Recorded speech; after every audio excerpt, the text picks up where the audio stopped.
సూర్యాపేట జిల్లా కోదాడలో సీఎంఆర్ఎఫ్ చెక్కులను తప్పుదోవ పట్టించిన కేసులో పోలీసులు నిందితులను అదుపులోకి తీసుకున్నారు. ఈ కేసులో 6గురిని అరెస్టు చేసినట్లు ఎస్పీ తెలిపారు.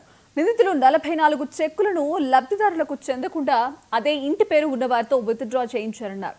నిందితులు నరేష్, మధు, వీరబాబు, రాంబాబు, వెంకటకృష్ణ, సందీప్లుగా గుర్తించిన పోలీసులు వారి నుంచి 9,30,000 రూపాయల నగదును 6 సెల్ ఫోన్లను స్వాధీనం చేసుకున్నట్లు వెల్లడించారు.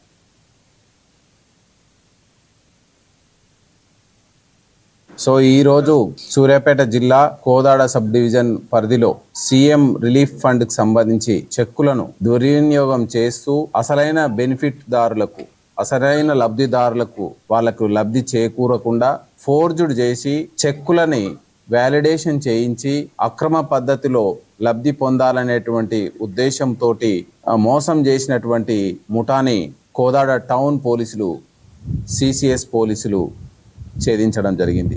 ఇందులో వివరాల్లోకి వెళ్తే 2023 సంవత్సరం కంటే ముందు మాజీ ఎమ్మెల్యే కోదాడ బొల్లం మల్లయ్య యాదవ్ గారి ఆఫీస్లో పనిచేసేటువంటి ప్రైవేట్ వ్యక్తులు, అందులో ముఖ్యంగా చెడపంగు నరేష్, ఇతను సోషల్ మీడియా కోఆర్డినేటర్గా కొంతకాలం పనిచేసినాడు. అదేవిధంగా మాజీ ఎమ్మెల్యే గారి దగ్గర పిఏలుగా పనిచేసినటువంటి మర్ల వీరబాబు, ఉప్పల మధు, అదేవిధంగా సూరగాని రాంబాబు, గుంటుక సందీపు, రంగిశెట్టి వెంకట్రావు, ఈ 6గురు వ్యక్తులని ఈ సీఎం రిలీఫ్ ఫండ్ చెక్కులని దుర్వినియోగం చేసి స్వంత లబ్ధి కోసం అసలైన లబ్ధిదారులను మోసం చేసినటువంటి కేసులో ఈరోజు కోదాడ టౌన్ పోలీసులు అరెస్ట్ చేయడం జరుగుతుంది.